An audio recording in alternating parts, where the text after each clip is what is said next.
Hola, ¿qué tal? Bienvenidos a La Jaula del Nube, edición entrevistas. Y esta vez está con nosotros Andrés Velázquez, que bien, pues es un gusto tenerlo en México y en Latinoamérica, pues ahora sí que no necesita mucho reconocimiento. Ha hecho mucha parte de su vida todo esto del cómputo forense, investigador y peritajes informáticos. De igual manera está mi grupo de élite de la UYEC. Y bueno, pues ahora sí que, ¿cómo estás el día de hoy, Andrés? Muy bien, muchas gracias por la invitación y un gusto estar platicando el día de hoy con ustedes. Bien, pues nos gustaría saber ahora sí que hace cuántas primaveras iniciaste con tu primer ordenador y por qué decidiste inclinarte por esta rama de la ciberseguridad del cómputo forense. Qué hostilidad empezar a hablar de años, ¿no? O sea, ese es así como de, oye, pero bueno, de hecho, sí, de hecho aquí, no sé si alcanzan a ver, y para los que no están escuchando no lo van a ver, métanse al video. Es una Commodore 64, una Commodore 64 que en 1984, 85 tuve la oportunidad de tenerla cerca porque mi papá la trajo a la casa y que él utilizaba para hacer temas de contabilidad. Pero en aquel momento, y de haber sabido, preparado un poco más las cosas, porque de hecho aquí arriba debo de tener, sí, de hecho aquí lo estoy alcanzando a ver, mi primer libro que se llama Basic para Niños, que fue con el primero que me acerqué al tema de las computadoras. Y es que fue en aquella época donde al tener alguien que a final de cuentas en casa, como el caso de mi papá, que siempre le gustó el tema de la tecnología, pues obviamente fue muy fácil el poder llegar a tener acceso a ese tipo de cuestiones. Sin embargo, ese fue el primer momento que yo creo que directamente hacia el tema tecnológico fue que me empecé a acercar, ¿no? Bueno, bien, Andrés, encantado de hablar contigo, un placer. Igualmente.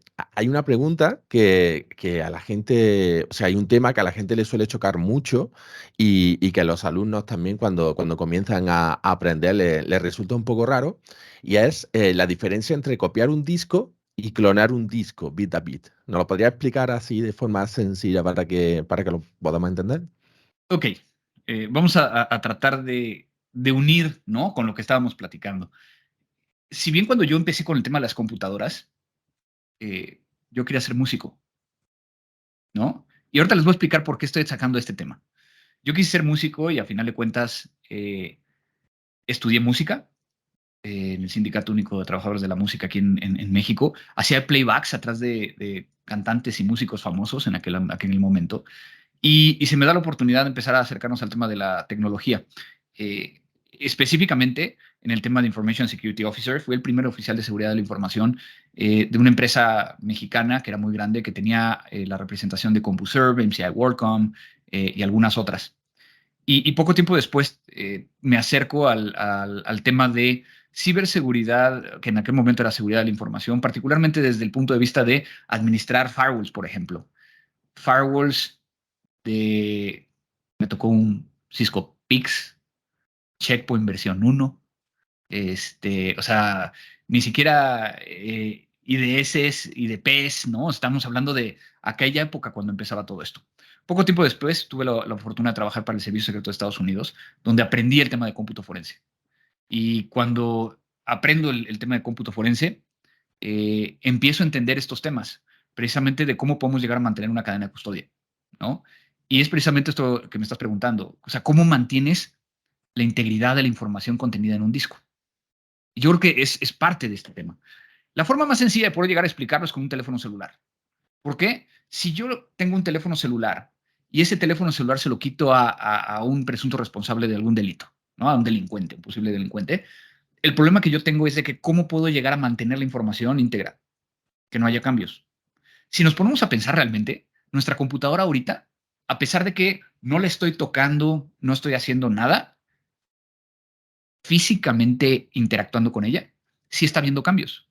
Y puede llegar a haber cambios que son desde el simple hecho de que se ejecute el anti-malware y que ese anti-malware, dependiendo del tipo de anti-malware, tenemos anti-malwares que sí modifican los archivos cuando lo están revisando y tenemos otros que no lo tocan y simplemente lo que hacen es revisar contra ciertos patrones, ciertas firmas para ver si hay algo, ¿no? Inclusive ahorita que estamos en video, sus computadoras no están haciendo nada, pero a final de cuentas todo el mundo entendemos que hay crones, que hay servicios, que hay diferentes cosas que están funcionando alrededor. Entonces, eso tiene que ver en cómo mantengo la integridad. Por lo tanto, ¿qué pasa cuando yo tomo un archivo y lo copio a una unidad externa? Pues obviamente tengo que considerar un chorro de cosas. La primera, ¿qué tipo de sistema de archivos estoy y a qué tipo de sistema de archivos voy a mandar la información? Porque simplemente si estoy en NTFS, que está, y aquí me voy a ir un poquito técnico porque sé que les gusta, si estoy en NTFS, ¿no? A final de cuentas, voy a tener un MFT, Master Fact Table, donde a final de cuentas tengo entradas de 1024, donde indican claramente dónde se encuentra la información, cuál es el nombre, inclusive algunas entradas de MTF van a tener parte de la cabecera del archivo. Y entonces, si lo voy a mandar a un USB que tiene un FAT32, que a final de cuentas tiene tablas de FAT, voy a perder mucha información, no solo en el sistema de archivos, sino inclusive dentro del archivo a lo mejor es lo mismo, y voy a poner así entre comillas porque va a depender mucho del archivo, pero entonces la fecha de creación, acceso y modificación del sistema de archivos en el nuevo sistema o a donde mandé la información va a cambiar. ¿Te imaginas entonces cuál podría llegar a ser el riesgo? El riesgo es de que tengas información, que tú lo estés posicionando en espacio-tiempo, que cuando lo mueves a esta otra ubicación ya no es lo mismo, ya no es igual. Desde el punto de vista de sistema de archivos, ¿no? Del contenido puede llegar a ser el mismo, ¿no? Entonces, por eso, respondiendo específicamente tu pregunta, hay peritos que luego llegan a hacer una pericial y es de, pásame los archivos, copy-paste, ya los manipulaste, ¿no? Entonces, existen mecanismos como el poder generar una imagen forense, que es una copia bit del contenido de un dispositivo de almacenamiento, que puede llegar a ser desde un teléfono celular hasta una computadora. ¿Y por qué voy a regresar al tema de los teléfonos celulares? Voy a regresar al teléfono celular para explicar que cuando tenemos discos duros de estado sólido, que en este caso no son discos duros de estado sólido, son dispositivos de estado sólido, ¿no? Porque un disco duro tendría que ser de platos. Tenemos diferentes cosas que pasan en el disco duro que no me permiten llegar a ser una copia exacta del medio de almacenamiento. Nunca voy a tener una copia exacta. ¿Y esto a qué se debe? Si estoy hablando específicamente de un teléfono celular, para yo tener acceso a toda la memoria del teléfono celular, dependiendo si es Android o iOS, voy a tener diferentes particiones y voy a traer la representación de lo que alcanzo a identificar desde el punto de vista de sistema de archivos en ese momento, porque tenemos cosas como el trim, que no sé si habían escuchado del trim, que el trim es como una defragmentación que se está haciendo cada rato dentro del dispositivo y que no es controlable, o sea, no nos permiten llegar a controlarlo. Y entonces, si yo genero una imagen forense de un teléfono celular o de un dispositivo de estado sólido y 5 minutos después vuelvo a generar la imagen forense, el hash no me va a coincidir.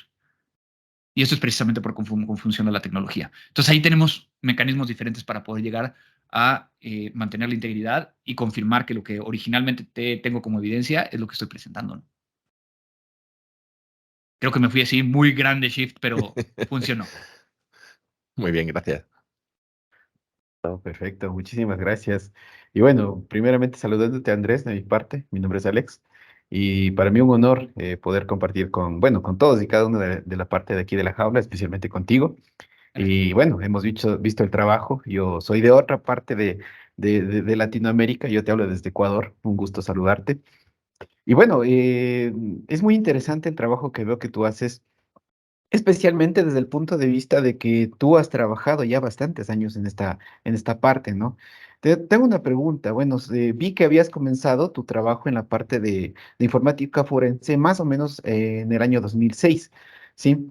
Ahora, más aún viendo que estamos en el mundo latinoamericano, que es mucho más complicado muchas cosas, o que recién estamos en pañales en el trabajo, ¿qué fue lo más difícil que se te hizo a ti para entrar en este mundo de la ciberseguridad, de la informática forense, en un Latinoamérica que todavía está trabajando en esto mucho?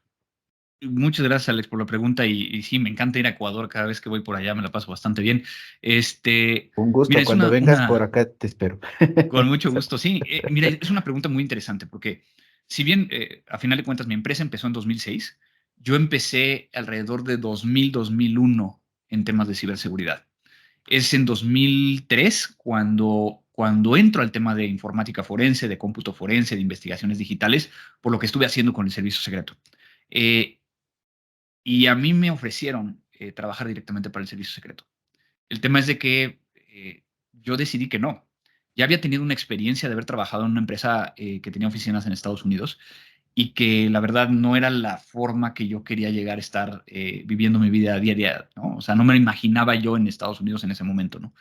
Entonces, cuando esto empieza a suceder, empiezo a tomar ciertas decisiones, ¿no? Y yo creo que una de las primeras decisiones que tomé fue alrededor de el tema de qué iba a hacer con este conocimiento que traía, ¿no? O sea, y ese es un punto muy interesante, porque en el año 2000,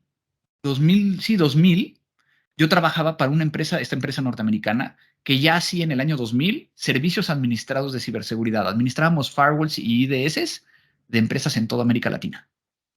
En el 2001 estábamos súper avanzados. Y eso a mí me ayudó como a abrir un poco la mente alrededor de la necesidad de ciberseguridad en América Latina desde una perspectiva de un mercado completamente virgen. O sea, el hecho de decir, aquí hay una gran oportunidad. Y es por eso que cuando empiezo en el tema de forense, y todo el mundo piensa que empecé con Mática y me fue muy bien y ya logré lo que he logrado hasta ahorita. No, de hecho, antes de Mática existieron dos empresas que no funcionaron, ¿no? No traían bien la estructura, no eran dedicadas específicamente a forense, era una mezcla entre consultoría, venta de producto, instalaciones, o sea, como que no estaba bien definido hasta que logré el poder llegar a hacerlo. Ahora, una vez que creó Mática, como el primer laboratorio de investigaciones digitales privado de toda América Latina, pues sí, traía muchas cosas que me beneficiaban desde la perspectiva de el contacto con diferentes agencias gubernamentales, en México, en Ecuador, por ejemplo, recuerdo que ayudamos a crear el comando central, donde no tenían nada. O sea, fue de llegar y es de, a ver, esta es la idea, este es el tipo de tecnología que necesitan, esta es la capacitación que necesitan para que empezaran a crear estas áreas, ¿no? Y entonces, inicialmente, nuestra entrada a América Latina, específicamente en la parte de forense, era más por fuerza pública que por un tema privado. Poco a poco empezamos a tener, digo, la gente nos empezaba a conocer, a tal grado de que, recuerdo, y ahorita que decías Ecuador, no me acuerdo exactamente si fue 2007 o 2008. Una de las anécdotas que normalmente cuento cuando me hacen la pregunta de cuál ha sido de los casos más retadores que he tenido. Un banco en Ecuador eh, había sido vulnerado. Nos llamaron y nos dijeron que la persona que nos había contactado era una persona que llevaba una semana trabajando en el banco y que había un servidor que administraba parte era como una casa de bolsa. El sistema que administraba toda la casa de bolsa y que tenía que estar arriba no estaba funcional, o sea, no podían llegarle. Estaba terminando de ver dónde estaba físicamente el server porque no sabía dónde estaba. La persona que había dejado el puesto no le había dicho físicamente en qué data center estaba. Y que necesitaba apoyo porque se habían dado cuenta que en el firewall se veían ciertas conexiones que pudieran ser maliciosas, ¿no? Entonces, en lo que nosotros nos estábamos preparando para poder llegar a ir, nos confirma que efectivamente el servidor estaba apagado, estaba encendido, reiniciado, pero que no había levantado completamente, parecía que ya estaba corrupto a cierta información. Cuando nosotros llegamos, y yo normalmente lo explico porque en aquella época teníamos que tener muchos tipos de cables, mucho tipo de infraestructura para poder llegar a hacer ese tipo de cuestiones. Recuerdo que en ese momento tuvimos que cargar con 80 kilos de sobrepeso en el avión, donde traíamos estaciones forenses, cables, discos duros para generar las imágenes forenses y demás. Y cuando llegamos, pues recuerdo que voy caminando hacia el data center y venía con uno de mis investigadores. Y lo veo de lejos, el servidor, me dicen, ¿es esa jaula? ¿No? Alcanzo a ver el servidor de lejos y digo, chin. Me volteo con este cuate y le digo, ¿compraste el cable? ¿El SCSI que te había pedido? Me dice, no, lo pedimos, pero todavía no ha llegado. Traíamos 80 kilos de sobrepeso y no traíamos el cable para poder conectarnos a generar las imágenes forenses. Total, tuvimos que resolverlo. ¿Y cómo lo resuelves? Pues directamente ahí está el servidor, pues ocupemos el servidor para hacer las imágenes forenses. Booteamos con un CD, logramos entonces, utilizando DSF-LDD o DD, generar las imágenes forenses. Y cuando nos entregan cuando me entregan los discos y empezamos a revisarlo, nos damos cuenta que de los 4 discos, la mitad estaban en RAID 0 y la otra mitad estaba en RAID 1. Pero no me refiero a que 2 y 2 estuvieran, sino que los discos, cada uno de ellos, la mitad estaba en RAID 0 y la mitad estaba en RAID 1. Alguien se había metido con las tablas de particiones y con el arreglo de discos. Nos tardamos 6 meses a partir de ese momento en recuperando la información de ese servidor en hexadecimal. Hay un libro de Brian Carrier, File System Forensic Analysis, donde viene la estructura de cada sistema de archivos. Nos permitió generar algunos batches para poder ir sacando la información. Nos dimos cuenta que días antes había una conexión por SSH. SSH estaba vulnerable. Habían logrado entrar. A los pocos segundos había querido llegar a instalar cosas, recompilar kernel y demás. Cuando hace ese tipo de acciones, corrompe completamente el sistema de arreglos. No se llevaron nada de información. Y era un bot de Corea del Norte. Entonces, ¿cómo logras el poder llegar hasta ese punto? Pues esa es la raíz y la esencia de quienes nos dedicamos al tema de investigación. Entonces, contestando tu pregunta, el tema es, en América Latina seguimos estando en un punto donde sabemos que necesitamos este tipo de tecnologías, pero muy pocos saben que necesitan este tipo de soluciones.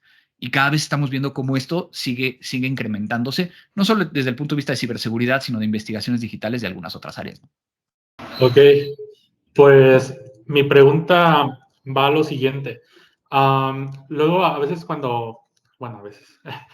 cada día que uno se mete a Twitter y pues sigue a ciertas personas pues relevantes, ¿no? En todo esto del hacking, ciberseguridad, o ciertas cuentas que informan, ¿no? Sobre los incidentes que han sucedido, ¿no? Que están sucediendo.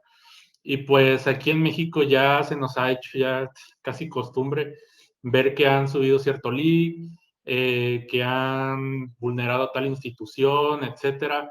Pero, ¿qué consejos, qué tips, qué buenas prácticas recomiendas a las personas para tener buena ciberseguridad y protegerse de los ciberataques?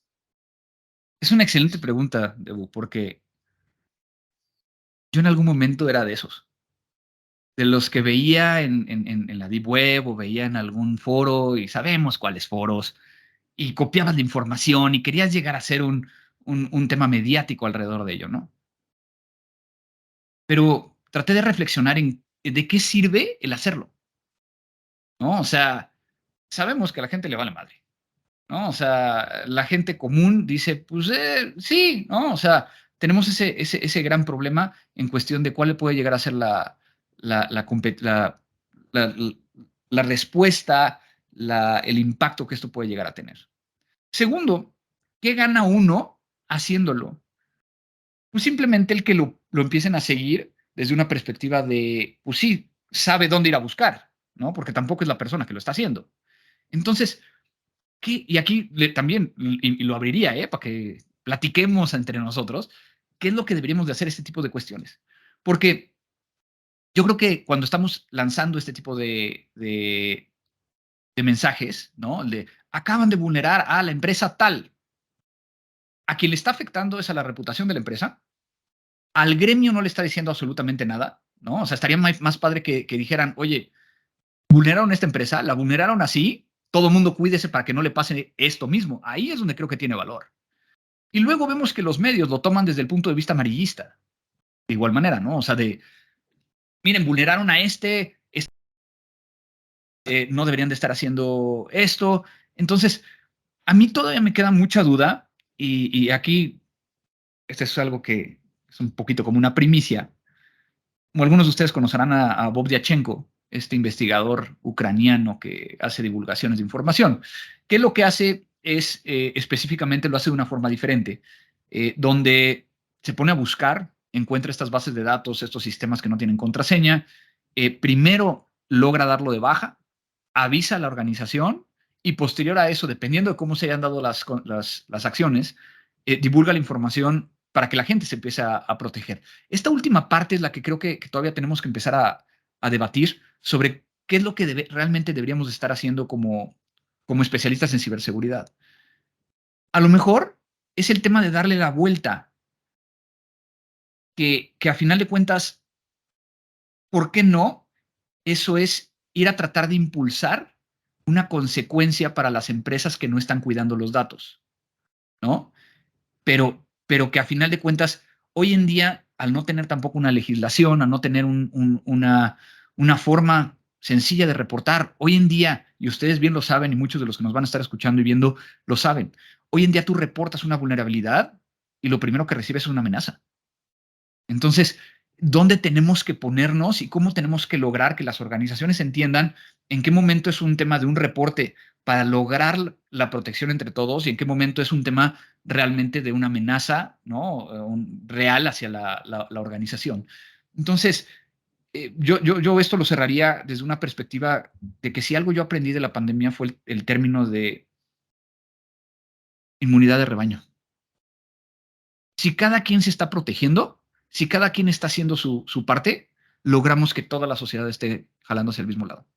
Entonces, creo que por ahí es donde, inclusive, ¿no? Y en muchos de los casos de forma no oficial, muchas de las entidades, tanto financieras como algunas otras, me buscan a mí de, oye, me acaba de pasar esto, avísale a los demás, pero que nadie se entere. O sea, hagámoslo anónimo, ¿no? Y pues sí, porque no quieres llegar a afectar la reputación de la empresa, pero sí quieres llegar a que los demás tengan la información necesaria para que no les pase nada, ¿no?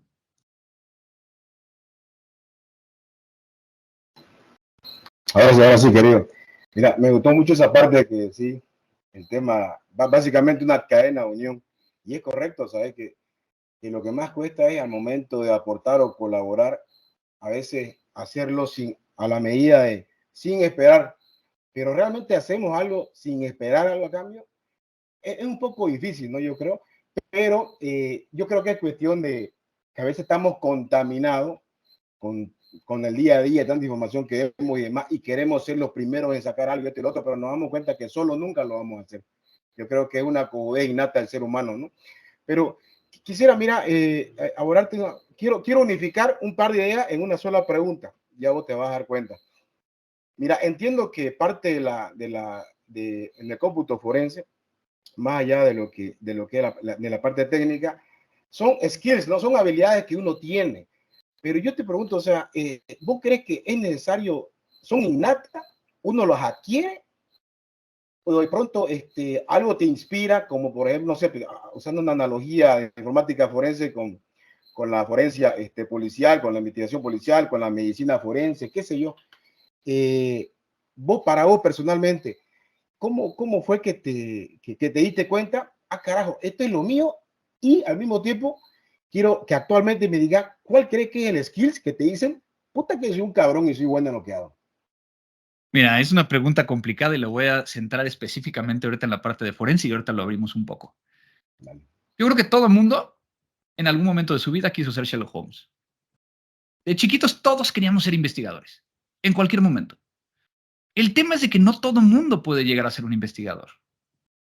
Aquella persona que durante los fines de semana decide un día agarrar una patineta y decir, voy a hacer los mejores trucos de patineta. Y están ahí dándole y dándole y dándole y se caen 25 veces, pero le siguen. A lo mejor llegan al final ya, obviamente, armando y estando en la patineta bastante bien. Y al final dicen, dominé la patineta hasta el lugar donde quería, logré lo que yo quería, pero a lo mejor no me gusta la patineta, voy a hacer mejor esquí acuático, ¿no? ¿Por qué lo explico así? Porque no estoy hablando de que sea alguien que sea terco y obstinado en lograr el objetivo, sino que se ponga un objetivo, vayas allá, lo termine de cumplir y después diga, a lo mejor esto no era lo mío, ¿no? Es decir, que ese tipo de mentalidad sí se requiere para hacer investigaciones digitales, ¿no? El otro es el gusto por las computadoras. Y el gusto de las computadoras no desde el punto de vista de me gusta una computadora para hacer simulación de vuelo o simulación de trenes, ¿no? O sea, sí tiene que gustarle el core, ¿no? De por qué o cómo funcionan las cosas de adentro. Porque si empezamos a platicar acerca de forenses desde la perspectiva del registro de Windows o a lo mejor de las listas plist en el caso de Mac y demás, pues tiene que gustarte las entrañas de todo eso para entender cómo funciona. Y entonces ahí viene también la diferencia. Hay gente que es sumamente técnica y que se sabe todo, pero si no tienes la capacidad de poder llegar a explicar qué fue lo que pasó, generando un storytelling, generando una línea de tiempo, pues tampoco puedes llegar a ser tan buen examinador forense. Yo tengo examinadores forenses y hemos tenido examinadores forenses dentro de Mática que son buenísimos para investigar, pero no los ponga a hacer un reporte porque ya valió.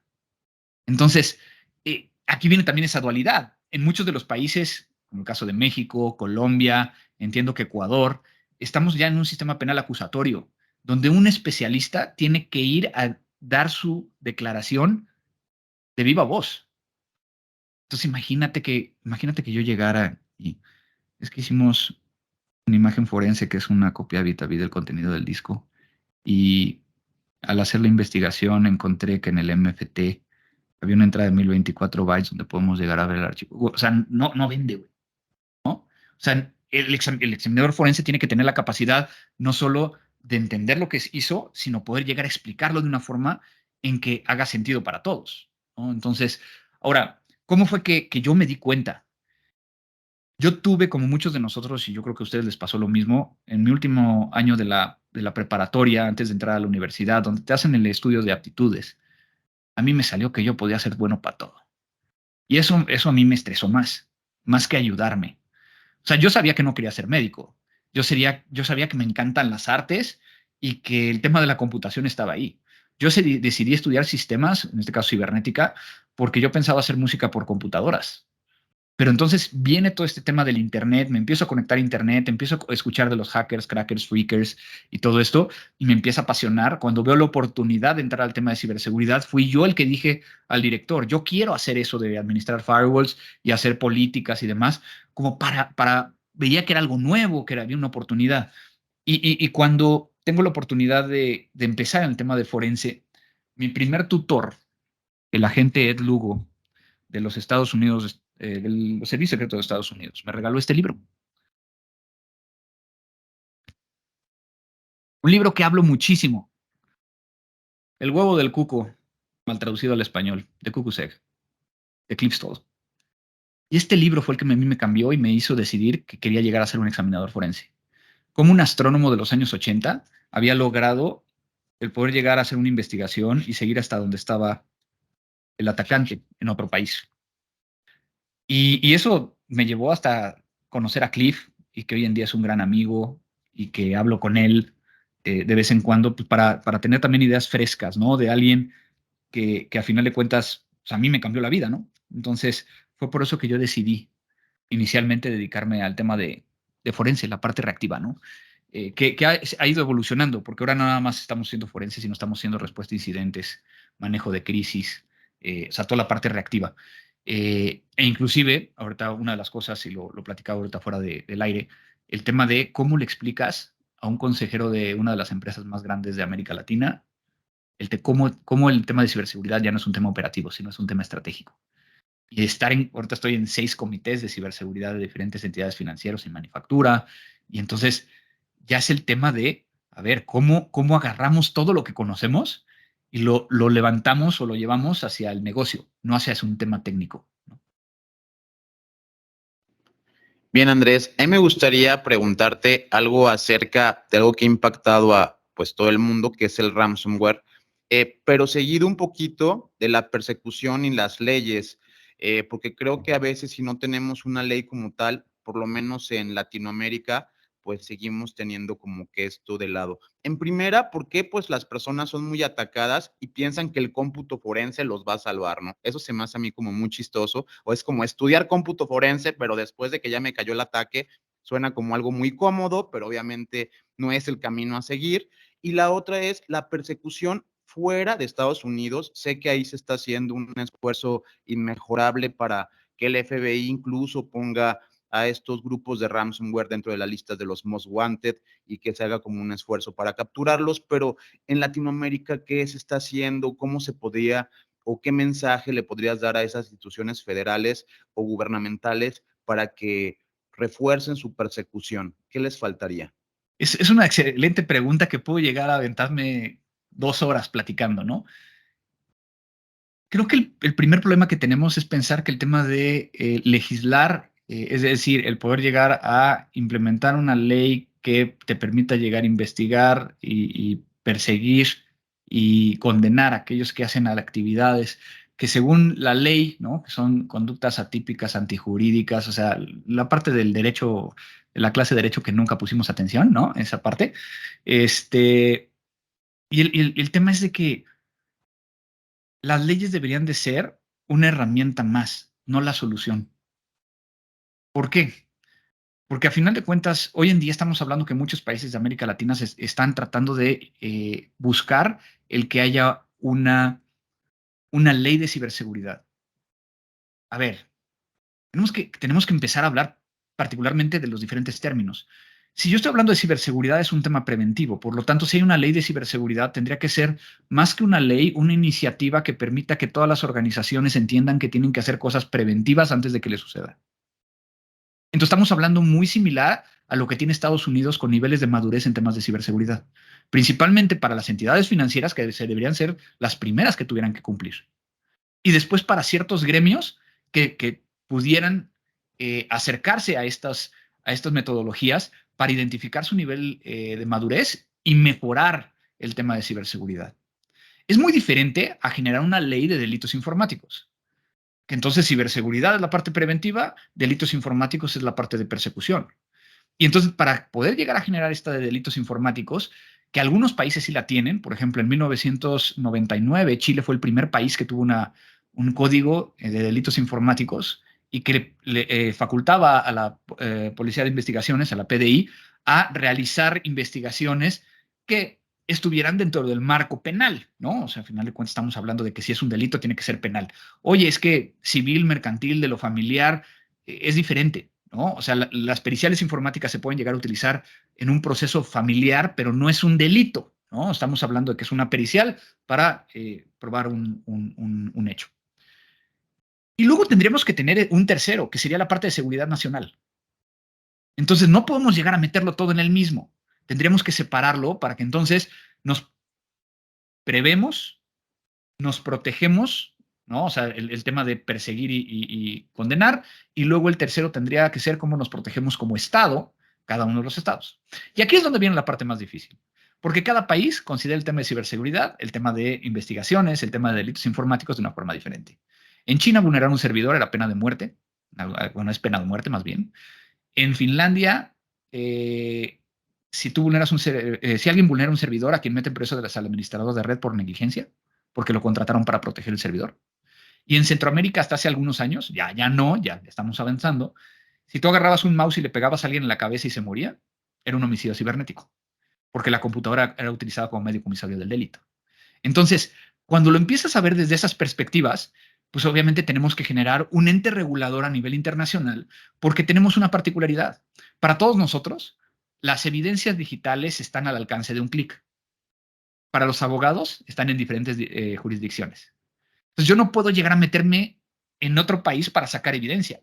Oye, pero es que utilizo internet y me conecto de aquí porque quiero llegar a probar algo que está en mi correo electrónico y mi correo electrónico está en un servidor dentro de un proveedor en Estados Unidos. Bueno, en ese caso, como tú eres el que está pagando el servicio, sí puedes llegar a pedir esa información y te la van a entregar como suscriptor de ese servicio. Pero si yo tuviera que hacer una investigación contra de Pool y sé que Pool utiliza sus servidores en Australia, yo como fuerza pública no puedo llegar a decirle a Australia, échame los servidores de Pool, ¿no? Por eso es de que traemos ese gran problema y que lo entendemos y sabemos perfectamente que es así. Yo desde hace algunos años que trabajo con el Consejo de Europa, soy un consultor del Consejo de Europa en un proyecto que se llama Global Action on Cybercrime, donde yo me estoy especializando en el acceso transfronterizo de datos como prueba. ¿Cómo puedo llegar a que si Alex recupera o obtiene una evidencia manteniendo una cadena de custodia y todo lo que se requiere, ¿cómo me lo puede llegar a pasar a mí y yo puedo llegar a presentarlo en mi país que tenga la misma validez como si yo lo hubiera obtenido? Y entonces hay proyectos interesantísimos. Hay un proyecto que se llama Locard, que está financiado por la Unión Europea, que es generar imágenes forenses y que, obviamente, los hashes y los valores de integridad per se los subamos a una cadena de bloques que nos permita llegar a validarlo en todo el mundo. Entonces, digamos que estamos yendo para allá. El problema es de que nosotros técnicamente vamos rápido, pero los abogados no. La parte judicial no. Entonces, con todo esto, pues sí, si yo soy una organización que no tengo que cumplir una regulación, que no tengo algo de cumplimiento que hacer en temas de ciberseguridad, hasta que no pase no hago nada.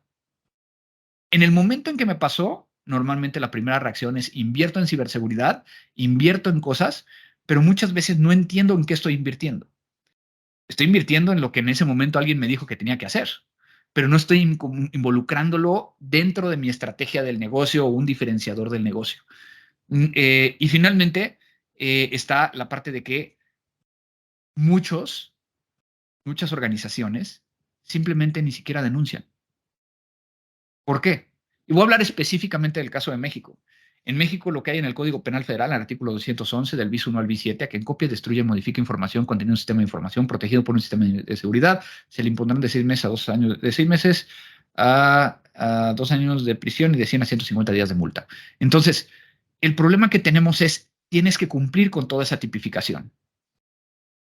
¿Qué es un mecanismo de seguridad? Si pongo un Rottweiler enfrente de una computadora, ¿es un mecanismo de seguridad? Y algunos dirían que sí. Entonces, tenemos que ser mucho más claros, ¿no? Y entonces uno dice, bueno, es que los gringos van hechos la raya. A ver, espérame. Los gringos tienen los mismos problemas, pero tienen dos grandes ventajas.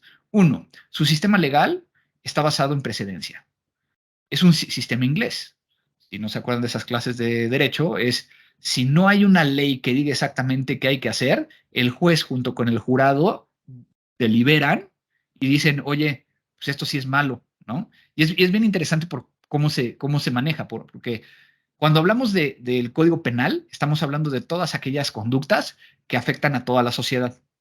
Cuando es el Código Civil, es cuando es un problema entre dos entidades, ¿no? Entonces, por eso es de que el homicidio es penal, porque si ya mató a uno, puede matar a otros, ¿no?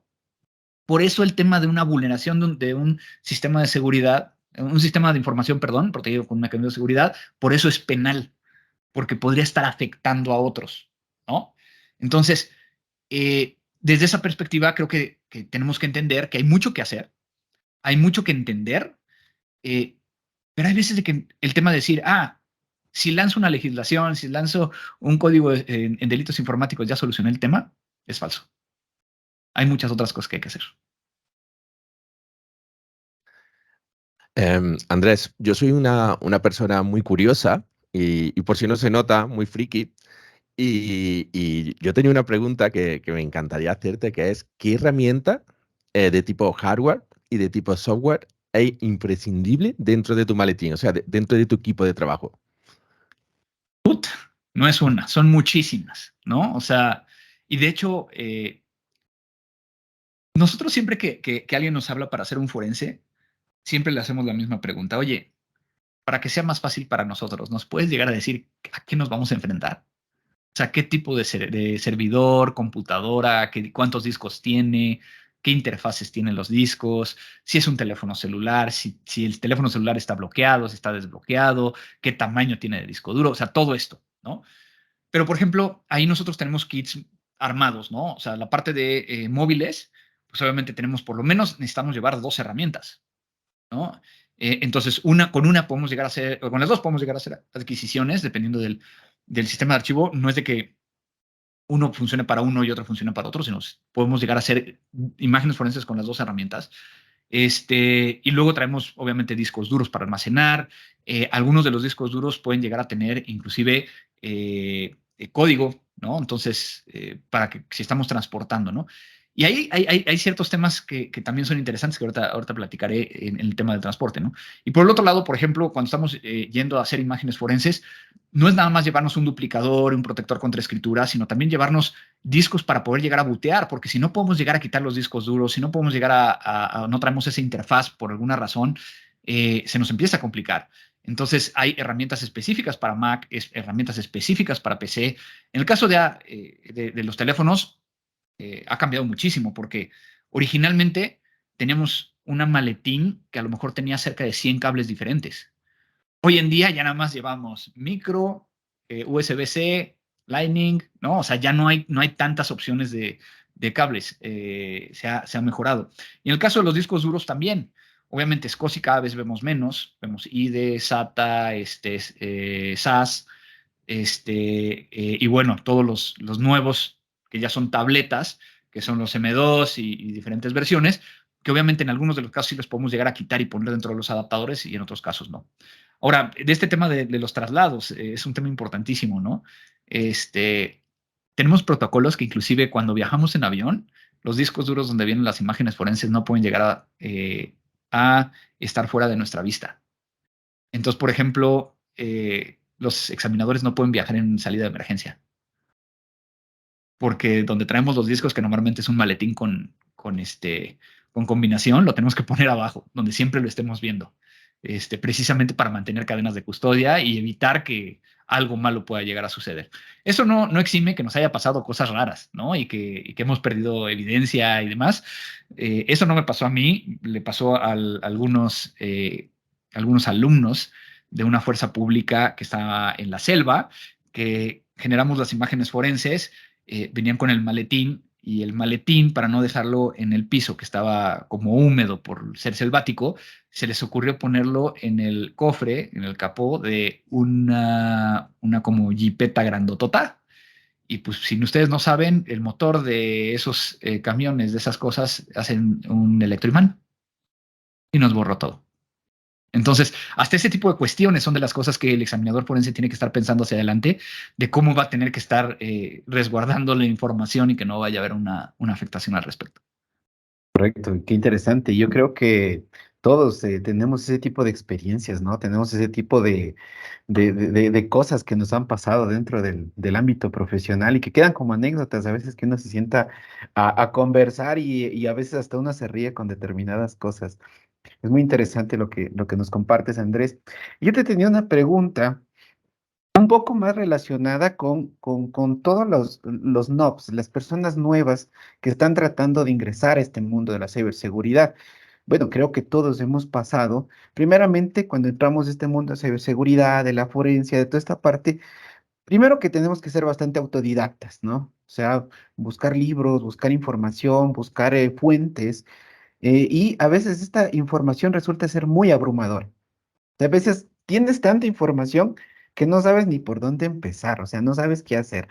En tu experiencia, ¿de qué manera tú recomendarías a una persona nueva o cómo empezar o cómo ir cogiendo temáticas para empezar en este gran mundo, tanto de la ciberseguridad como de la parte forense que van bastante relacionados? Mira, qué interesante, porque cuando yo empecé, y yo creo que algunos de ustedes empezaron, era lo contrario. O sea, no había suficiente información. Y entonces era como de tratar de buscar a alguien que estuviera hablando de lo mismo que tú para tratar de empezar oye, a ver, voy a hacer esa prueba y error, y lo que vas encontrando lo vas compartiendo dentro de esa comunidad para lograr el conocimiento, ¿no? Es muy interesante porque el tema de forense quizá... no es de los que menos información hay, pero sí hay menos información que otras, ¿no? Y luego, desde lo que comentas, Alex, también es muy interesante porque ahorita estamos bombardeados de información. Hay 25,000 fuentes, ¿no? Formales, no formales, inclusive en TikTok, que a veces dices, híjole, este cuate ni siquiera está hablando de ciberseguridad, ¿no? O sea, que también están aprovechando del tren del mame para poder llegar a subirse a todo esto. Yo creo que el problema radica en que no nos hemos dado cuenta y no hemos sido capaces de explicarle a la gente que está entrando al tema de ciberseguridad que ciberseguridad es como decir medicina. Así. Dentro de medicina tú puedes llegar a ser N número de especialidades. En el tema de ciberseguridad es exactamente igual.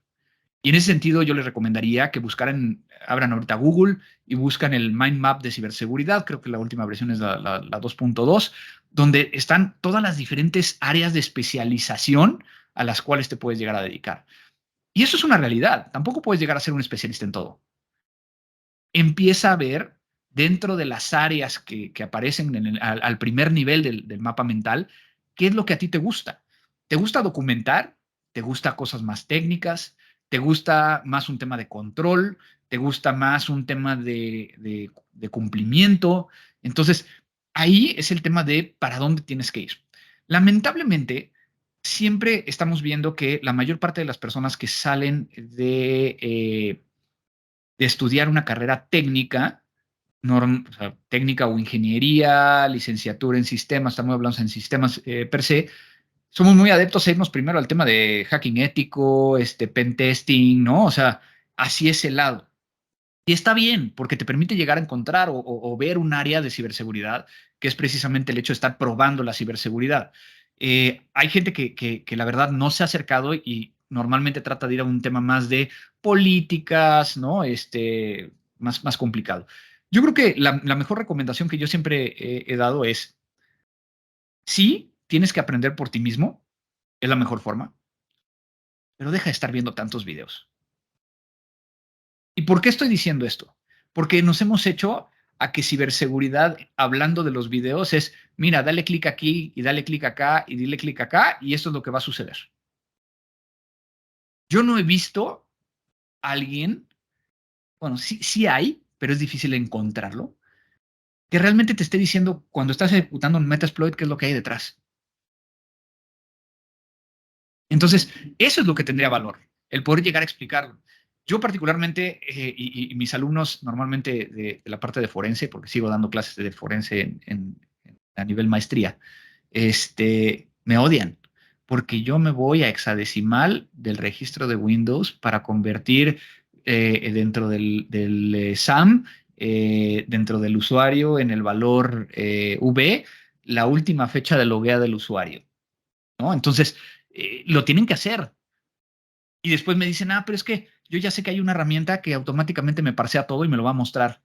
Pues sí, pero si no entiendes qué hay detrás, ¿qué estás haciendo? ¿Estás realmente haciendo ciberseguridad, bueno, en este caso forense, o estás simplemente aprendiendo a utilizar una herramienta? Yo creo que ahí es donde ahorita traemos un gap importante en poder llegar a entender. A mí me ayudó muchísimo el estudiar para el CISSP, el CISP. ¿Por qué? Porque va más hacia la parte de la práctica y no específicamente hacia un producto o una tecnología, ¿no? Ok, muchas gracias, Totalmente, Andrés. Genial. totalmente de acuerdo.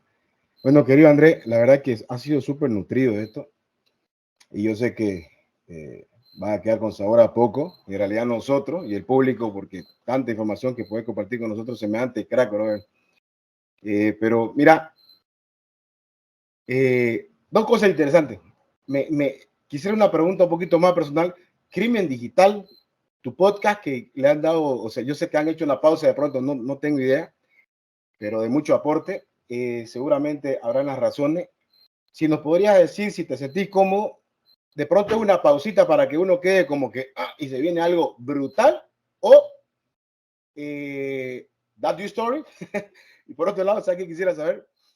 Voy a saber lo que lanzó OpenAI recién, no voy a entrar en estos temas, pero de pronto en el forense, en el cómputo forense, ya sea en el análisis, recopilación de datos, podemos usar estos mini atletas GPT. ¿No crees que le ayuda un poco? Yo entiendo muy bien y comparto, y eso que mira que estoy, me lo he pensado bien esto, antes de decírtelo, porque conociendo tu historial y el tema que yo sé que hablas de inteligencia artificial, de la prevención, etcétera, pero sé que hay ahí, yo siento como que una espina, no sé, de pronto. Sí, de pronto puedo equivocarme, pero yo te pregunto, ¿qué pensás de esto? Con esta evolución que viene, mira lo que está sacando. Todo el mundo lo que quiere hacer, digamos, era usaban las API, apificaban, vendían servicios y demás. Ahora OpenAI lo clavó, lo clausuró con eso y ahora le va a dar la oportunidad para que creen su propio bot. O sea, esto se está descontrolando, ¿no? Pero más allá de eso, ¿vos lo utilizarías? ¿Lo utilizás? ¿Cómo lo ves que se viene más adelante este tema? ¿Te sentís cómodo con eso? ¿Qué pensás de eso? Y lo que te acabo de mencionar anteriormente sobre tu podcast. 14 años de Crimen Digital, 160 14 episodios. ya estaba yo cansado, güey. ¿No? O sea, estaba muy padre y la verdad me divertí mucho, ¿no? El problema yo creo que radicó particularmente en el tema de el tiempo que me quitaba, por un lado, y algo que ha estado sucediendo mucho en redes sociales y en el medio, que es que la gente pues, ya no te agradece, o sea, lo da por hecho, ¿no? Que lo estás haciendo y que ahí está, ¿no? Entonces, yo estuve haciendo algunas pruebas con algunas personas, donde inclusive en el mismo podcast y las redes sociales era de, oigan, sus comentarios, qué quieren escuchar, ¿no? O sea, qué temas les interesan. Y al ver que no había un poco de respuesta, obviamente me di cuenta que estamos cambiando generacionalmente a que lo están dando por hecho, ¿no? Entonces, ahí fue como de, a ver, voy a replantearme lo que estoy haciendo. Y tiene que ver un poquito con lo que platicábamos hace rato. Yo he estado como en unas fases de replantear algunas cosas alrededor de qué valor está ayudando, ¿no? ¿Cómo puedo llegar a dar más valor en ese sentido? Sin buscar nada a cambio, ¿no? O sea, tampoco estoy esperando que todo el mundo aplauda y diga, ¿no? Entonces, traigo ahí un par de proyectos que he estado platicando. Son proyectos que van a ser no una continuación de Crimen Digital, va a ser una nueva propuesta. Una propuesta para generar mucho más movimiento en el tema de ciberseguridad. Sin embargo, la finalización, el término de Crimen Digital también fue todo un tema. Nos tardamos casi 3 meses en volver a reconstruir muchos de los podcasts que nos habían dado de baja porque tenían música licenciada. Entonces, tuvimos que quitarle la música, volverlo a subir. O sea, logré que el primer productor que tuvimos encontrara las grabaciones originales para volverlas a editar y poder llegar a subirlos, ¿no? La verdad es que también todo esto ha llevado a que algunos proyectos sí están muy jalados de los pelos, ¿no? Pero va a haber algo, ¿no? Y es parte de lo que estoy tratando de resolver. Ahora, de tu segunda pregunta, yo creo que, a ver, el tema de inteligencia artificial siempre ha andado alrededor del tema de ciberseguridad. Y lo sabemos perfectamente porque algunas de las herramientas, digo, como hay algunas que dicen que tienen inteligencia artificial y realmente es nada más reconocimiento de patrones, no es inteligencia artificial, hay algunas que ya empiezan a utilizar inteligencia artificial. Cuando lo vemos desde el punto de vista específicamente de forense, de hecho por ahí yo lo comenté en un evento y hasta ya me citaron en otros papers y demás, y de hecho ahorita lo acabo de encontrar, donde dije, las investigaciones digitales nunca podrán ser completamente automatizadas, ya que necesita personas, porque una buena investigación requiere de pensar. Entonces, creo que nos permite llegar o sea, yo pensaría que no necesitamos inteligencia artificial, necesitamos los mismos mecanismos que hoy en día tenemos para poder llegar a clasificar la información y que sea más fácil que nosotros accedamos a partir del pensamiento que tenemos para encontrar la evidencia. Ahora, a mí me preocupa las tecnologías disruptivas en temas de ciberseguridad. Y yo creo que ese es el siguiente tema que habría que estar viendo. Y desde esa perspectiva, estamos hablando de cosas que ya conocemos y ya estamos trabajando con ellas y hemos estado hablando de ellas ya de forma constante, como puede llegar a ser la inteligencia artificial, el tema de blockchain, el tema de IoT, ¿no? Como tecnologías disruptivas que pueden llegar a afectar. Pero creo que no estamos hablando suficiente de la realidad virtual y realidad aumentada. No estamos hablando suficiente de computación cuántica ni tampoco de edge computing. O sea, son las tres que a mí me preocupan. ¿Por qué? Porque, como sabemos, se está desarrollando sin ciberseguridad y que cuando las empecemos a utilizar, pues va a haber ahí nuevos riesgos, ¿no? Pero por el otro lado, esos nuevos riesgos vienen acompañados de una adopción rápida. Entonces, ¿cómo podemos llegar a ir a la misma velocidad si están adoptándolo más, ¿no? Y nos está pasando con el IoT. Ahorita no podemos llegar a regresarnos y decir, implementale ciberseguridad al IoT de hace 5 o 10 años, porque el mismo dispositivo no tiene esa capacidad de actualización ni de implementación de nuevas tecnologías, ¿no? Y luego, si esto le empezamos a agregar el tema de que estamos utilizando datos sensibles con la parte de este tipo de tecnologías, se empieza a ser más crítico. Y luego, infraestructura crítica. Hoy infraestructura crítica ya tiene IoT, OT, o sea, entonces empieza a ser una bola de nieve que nadie está hablando. Entonces yo creo que lo que necesitamos es hacer una preparación, empezar a hablar de estos temas para que identifiquemos estos riesgos y podamos adelantarnos a yo le llamo una innovación sostenible. ¿no? O sea, que logremos estar innovando, pero que esa innovación ya traiga el Security by Design, ya traiga algunos modelos que nos permitan de que en este mundo digitalizado vayamos sabiendo cuáles son las consecuencias de todo ello. Pues bien, Andrés, sin duda ha sido un gusto tenerte por aquí. Ya lo saben, un experto en cómputo forense, en ciberseguridad. Aparte, sin duda, pues si no has visto alguna de sus conferencias, te recomiendo que las veas. Son muy inspiradoras y sobre todo, pues te van a llevar por el lado de White Hat y que no andes ahí haciendo la de cracker y que luego te metan a prisión. Muchas gracias a todos. Esto fue La Jaula del Noob.